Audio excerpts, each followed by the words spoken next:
இனி பாவம் செய்யாதபடி அவர் உங்களை பாதுகாப்பார். அப்போ இந்த 3 விதமான ஆசீர்வாதம் இயேசு கிறிஸ்துவின் நாமத்தினால தான் உங்களுக்கு கிடைக்கும். பாவ மன்னிப்பு, வியாதியிலிருந்து சுகம், பிசாசு கட்டிலிருந்து விடுதலை. அது மாத்திரமல்ல, ஆசீர்வாதம். நமக்கு தேவையான ஆசீர்வாதத்தை நமக்கு கொடுக்க சிலுவையில் ஏசாயா 53ஆம் அதிகாரம் அந்த 5ஆம் வசனம் 4-5 வசனம் வாசிக்கும் போது இயேசு நம்முடைய பாடுகளை ஏற்றுக்கொண்டு நம்முடைய துக்கங்களை எல்லாம் சிலுவையில் சுமந்து விட்டார். நம்முடைய துக்கம், பாடுகள், கவலைகள், அவமானங்கள், நிந்தைகள், நெருக்கங்கள், வறுமைகள், சாபங்கள் எல்லாத்தையும் சிலுவையில் சுமந்துட்டார்.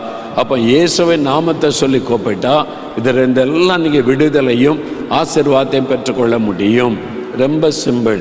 இயேசு கிறிஸ்துவின் நாமத்தை விசுவாசித்து என் பாவத்தை, சாபத்தை, வியாதியை, வேதனைகளை சிலுவையில் இயேசு சுமந்து முடித்து விட்டார்.